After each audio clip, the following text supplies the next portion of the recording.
Hi, thanks for having me. I am super excited to be speaking today. My name is Ray Baker, Wondersmith_Ray on Twitter, and this is my second Layer talk.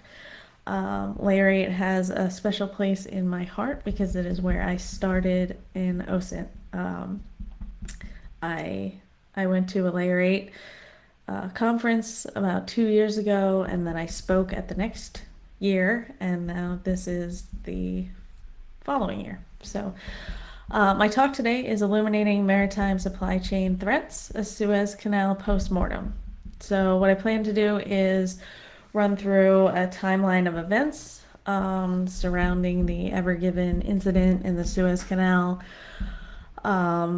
various associated threats to the supply chain, and how we as OSINT analysts can investigate and potentially predict these sorts of events. I have been in OSINT, like I said, for about 2 to 3 years now. I work as a senior cyber recon analyst. I also have the pleasure of being involved in a few OSINT related nonprofits that are super important to me and the community. Uh, OSINT Curious, and that is a group where we bring OSINT to the community and we present OSINT topics for free and in the form of blogs and videos, and we used to be in-person events, but hopefully we get back to that. Also, the Innocent Lives Foundation, where I volunteer in the fight against child exploitation, and Operation Safe Escape, where I assist domestic violence victims and help them escape from their abusers. So, additionally, and more relevant to this specific talk, is I have a very deep love for maritime related OSINT. I kind of fell into it. I wrote a blog and people seemed to like it, and it kind of snowballed from there. And now I focus personally on mostly OSINT topics relating to maritime. So let's jump right into it. The first thing we need to know when we're talking about the Suez Canal is, where is the Suez Canal? So the Suez Canal is it's a man-made waterway in Egypt, and it connects the Mediterranean Sea to the Red Sea. So the purpose of the Suez Canal is that it reduces the amount of time that it takes a ship to travel from Asia to Europe by about 10 days.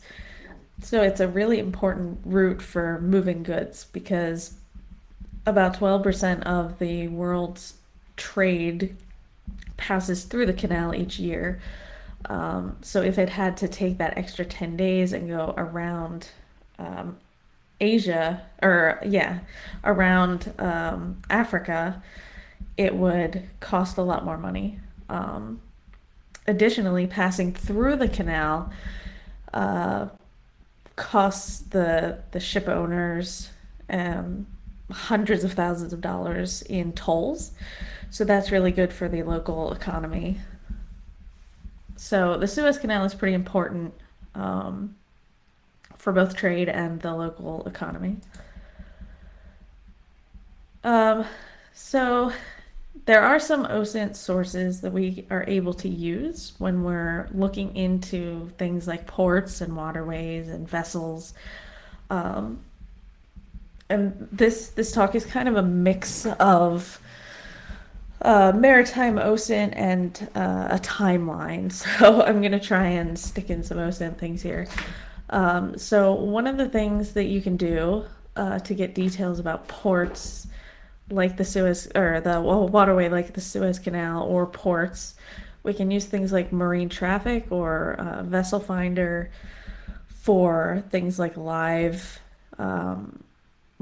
tracking maps. So in the bottom right here, you can see that that's a live map showing ships waiting on each side of the Suez Canal and going through it. And that's a live map, and you can pull it up for free, and you can look at that and get the details about the ships that are moving. Also on sites like Marine Traffic, You can go to, you can do a search for like Suez Canal, and it will give you details like all the vessels that are in there currently, companies. If it's a port versus a waterway, you can get information about the companies that are at a port. If you've never been to a port, they're huge. They're like a city basically. It's just a lot of companies. And if you're looking into a vessel, most likely you'll want to know who owns it and who. Usually it's several people who own it or do work on it or run it. Um, and you can find some of that information through marine traffic. Another good thing that I use often is photos taken by ship spotters.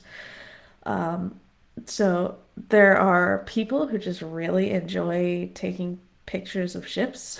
So they will sit at, if they live near a port, they will sit there and they will take pictures of the ships coming and going and they'll post them. I know there are some people on Twitter who do this. They live near a specific port and they just post all the warships or whatever that are going through that are notable. And that's great from an OSINT perspective because you get a constant feed of things that are going in that port. Another thing I use often are port cameras, and these can be found through a simple Google search. You can search for, port camera in LA. These pictures here, I I did exactly that. I did a Google search port camera in LA and port camera in I think that's Miami. So there's tons of port cameras. It's hit or miss whether they actually, like if you're looking for a specific port, whether it has a camera, but definitely Google it. Um, this one down here in the bottom is Rotterdam, and Rotterdam is, they helped us out a little bit because they have a website for the port, and on the website they show us the locations of all the cameras, and you can click on them on the map. And so if you know you're looking for ships that are either at port in a certain place or coming in a certain direction, you can kind of pick and choose what you want to look at. Um, Another thing that I use often is this cruisin.com. Um, and it kind of does the same thing. It has a bunch of port cameras. But one of the things that I thought was pretty cool is they have a cruise line section. So you can go in, you can find the cruise line that you want to look for, and then you can select this specific ship, and you can see if there's a port camera on the ship, front, back, side, whatever they offer. So that could be a way if you know there's a cruise ship near another ship that you want to see, or there's a cruise ship in a location that you're trying to see. You could maybe use a cruise ship to get a better view. Um, like I said, another source, a very large source, that I personally use is social media and mostly Twitter. There are analysts who, whether they're journalists or just maritime analysts, or maybe they um, just want to get information out, like they're in China or the Pacific, and they feel like the information needs to get out there about what's happening. So they'll post constant updates, and a lot of them have satellite information. So you don't necessarily need to have a satellite service or subscription because, if you follow them on here, you can use their satellite. So they'll post different pictures, and they'll show, an overhead shot of a ship in a port, or measurements on how big the ship is, where it's located, and then maybe some context about what's going on.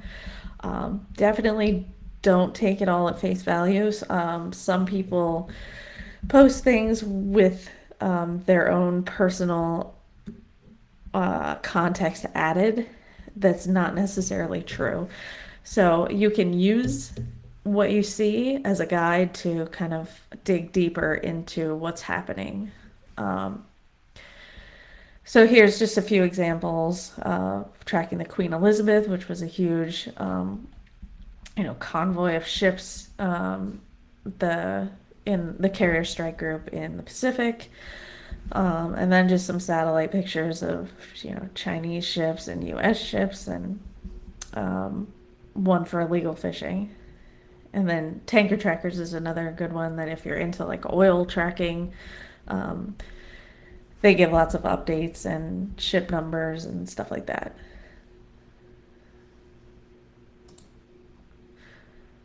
So why should you care about the Suez Canal? Um, well, you buy things. So that is probably the most important reason that you should care, is because so much of what you purchase traverses the Suez Canal. So you got to think how much you're buying from China or other countries that need to go through the Suez Canal to get you your goods. The area, or all these kind of waterways and canals tend to be highly political, because there's lots of money to be made from the tolls and the money that's saved by going through them, cutting costs. So it tends to be interesting to follow because there's a high geopolitical interest in these things. So people will fight over them. They'll, argue. They'll, post things. So it's kind of interesting to follow it from that aspect. And another thing, it's just fun. I mean, I'm a nerd, I guess. I think it's fun to watch the position of the ships, what's going on, where they're going, who they're talking to, what they say they're doing. I just find that really interesting.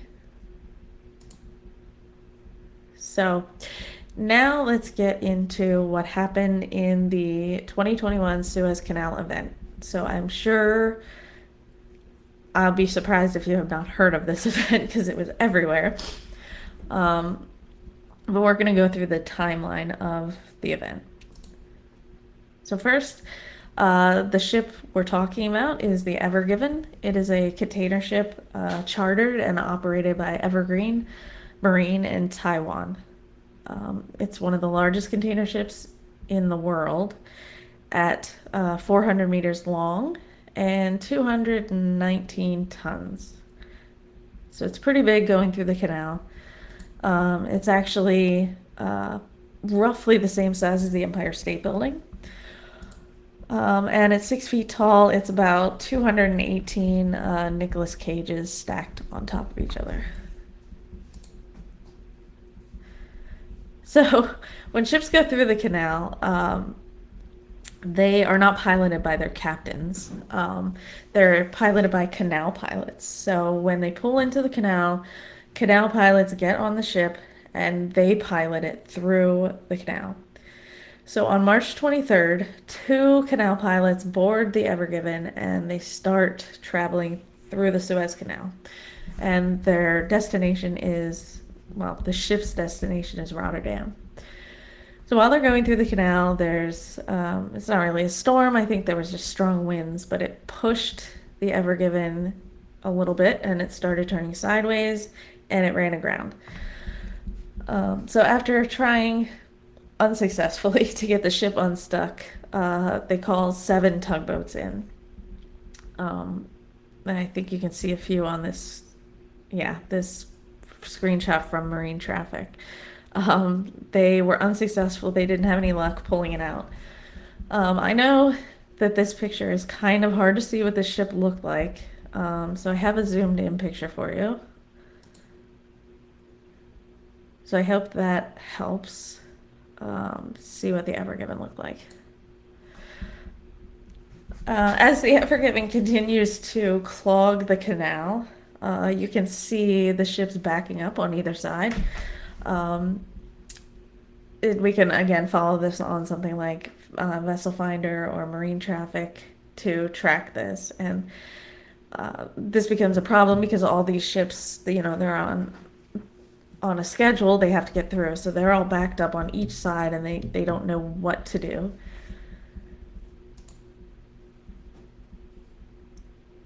So March 24th. So now they are getting desperate. They call in a dredger and a larger tug, and Smith Salvage comes and they arrive on the scene and they have a plan, and they're gonna dredge the sand out from underneath the boat and allow it to float free. Sounds great, right? So this little excavator or dredger, whatever they call it, is digging out sand from under this giant ship. At this point, the Suez Canal Authority announces that all movement has been suspended until the ship is refloated.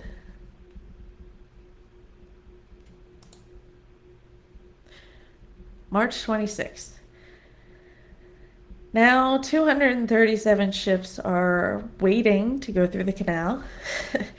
As you can see them all lined up here in this picture.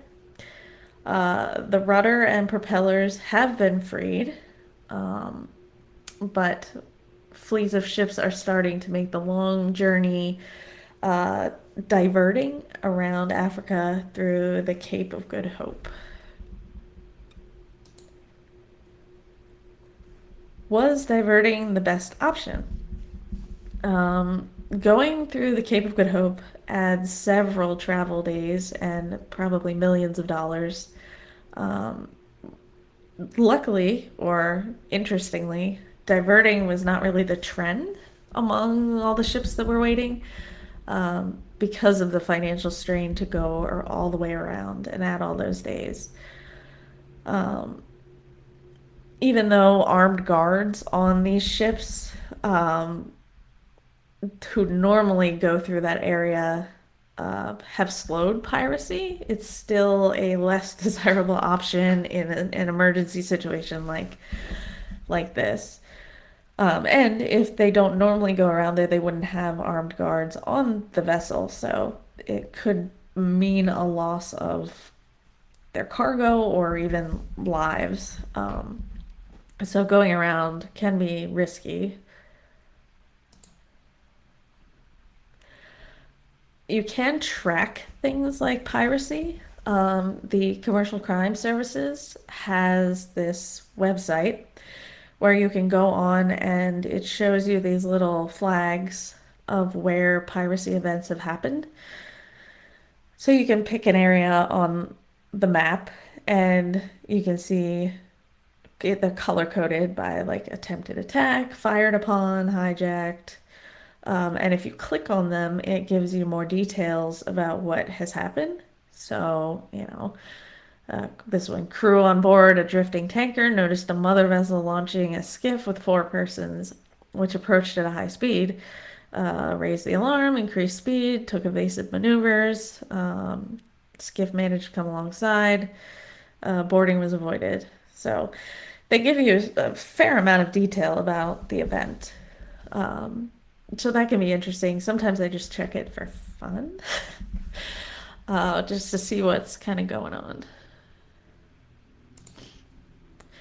Could we have seen this coming?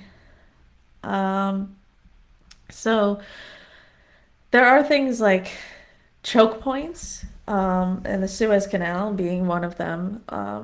Choke points around the world where lots of shipping traverses, shipping lanes that might be important politically, that we could use to kind of guess whether something might happen there. We can use past history of issues for a shipping line or a specific area. Basically, the past should inform the future about what can happen. And using OSINT, we can kind of estimate things that would happen, or at least keep in the know when we monitor these types of situations. Also, this photo is I think, hilarious, but it's the shipping path that the Ever Given took before it went into the Suez Canal. So uh, decipher that as you may. So now we're at March 27th. Now 276 ships are waiting to go through the canal. They were hoping for conditions to improve. Nothing really changed. March 28th, 327 ships are now waiting. They call in a specialty tug from the Netherlands and a dredger from Cyprus. They have moved 27,000 cubic meters of sand. So that's a lot of sand, not enough to move a giant ship. Meanwhile, while this was all going on, Russia took this opportunity to um, talk about the Northern Sea Route. So the Northern Sea Route is not really a new thing. I mean, I guess it's kind of new, but it's not new to talk about. It runs from the Barents Sea near the Russia-Norway border to the Bering Strait between Siberia and Alaska. So it's very important to Russia because it could become a route to transport things and extract resources from the Arctic. And it's shorter by about 4,000 miles from South Korea to England. It's 4,000 miles shorter than the Suez Canal. So if it's shortening that whole trip, it could be a huge boost to the Russian economy, obviously.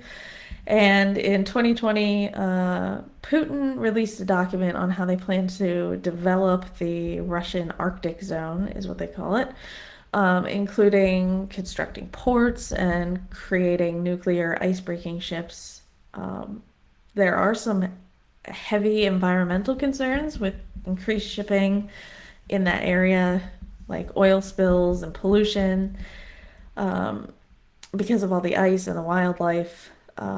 And heavy fuel oil produces black carbon, and that accelerates the ice melting rate. So, very concerned about this.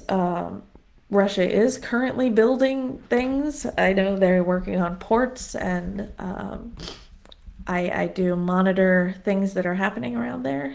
So I know that they are traversing their nuclear ice-breaking ships through the area, and they want to promote this as an alternative to the Suez Canal.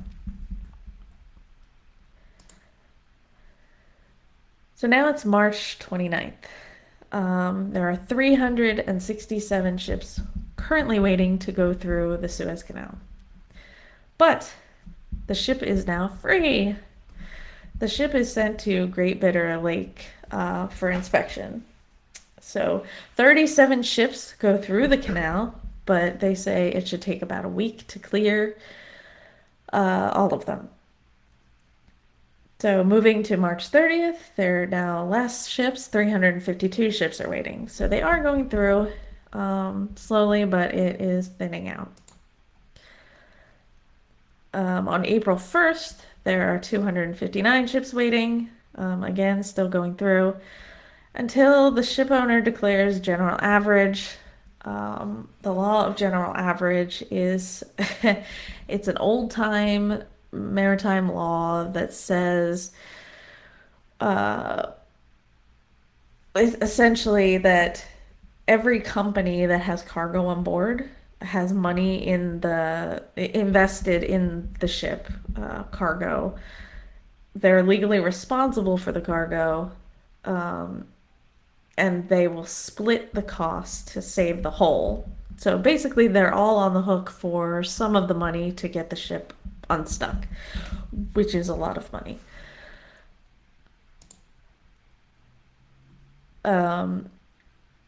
So now the ship is unstuck, so we should be good, right? No, not at all.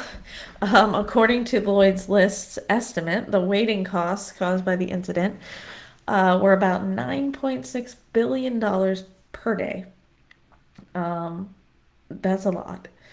Also, it delayed Maersk, causing congestion at their terminals. I mean, that's a huge shipping company, so shipyards, bottlenecks up through the logistics chain. Um,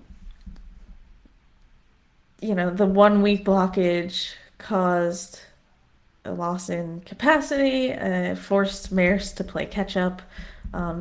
U.S. manufacturing that relies on components that produced in other areas are also being touched. We know now we're still backed up. The port of Los Angeles is very backed up. And then there's something called supply chain contagion, which is when things are manufactured in the US, they'll take spare parts from Europe and vice versa. So it's the idea that an effect in one place very quickly impacts another place. So even though it's unstuck, the ripple effect is felt across the board. On April 13th, Egypt decides to arrest the Ever Given. It holds it hostage, and it asks for $900 million. So that is $900 million that everyone who owns or holds cargo on that ship would have to split. They don't really want to do that. They argue it. On May 9th, Egypt opts to cut it from 900 million to 600 million, which is a good deal. I would probably take that. July 29th, the Ever Given finally pulls into Rotterdam, its final destination. And this T-Rex finally arrives at the Gulf Center that it had been trying to get to for quite a while. So more bad actors are using cyber threats as a way to attack U.S. supply chain interests. Using Shodan, you can pick up satellite, like the ship's satellite systems. Ransomware is being used, hacking. So it's a pretty important part of our lives because of all the stuff we buy. The supply chain is very important, and I think often it's overlooked from a shipping perspective until something bad happens. So as OSINT analysts, we can keep an eye on things that we see going on. We talked about choke points before, so again, those are highly important as a consideration for supply chain. These are all heavily political, and not only that, they could be a potential national security issue. If you think, over in the Pacific, if they shut down access to the straits, you might not be able to get anything from China. And I mean, if we're honest, how much have you bought from Amazon that has come from China? So you don't want that shut down. Also, the average end-to-end container shipment, so from start to finish, involves 30 organizations, over 100 people, and over 200 information exchanges. So the rough part about that is that all that information is being moved, but with terrible processes generally. This is critical information. So this is bills of lading, packing lists, invoices, but it's done in a massive mess of like email and papers and faxes and Excel spreadsheets. So it tends to break processes and sometimes cause more severe issues because it is so broken.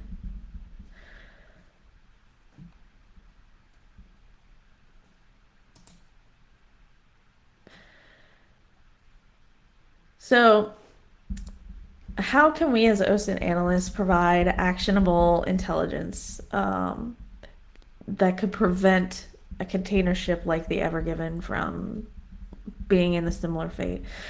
So just to recap, we can follow social media, see what's going on, see if anybody's talking about anything, look at past experiences, use situations like the Ever Given to create a plan for the future. Like, don't wait for something to happen to to think that it might. um, it's just like ransomware. You have to prepare for it, just in case it happens. We can track on live maps. We can look at ship spawning sites. We can look for photos, satellite imagery, um, and just generally, I think we can stay aware of, again, the past should inform the future. And just be aware how important the supply chain is and how important these choke points are, when a ship is going through them, or like what is happening politically. So basically, that is my presentation. I hope that you enjoyed it, and I hope that I have made you like ships. um, and if you like ship content, you can follow me on Twitter. My name is Wondersmith_Ray, and I would love to talk ships with you at any time. Thank you for having me. This was very fun.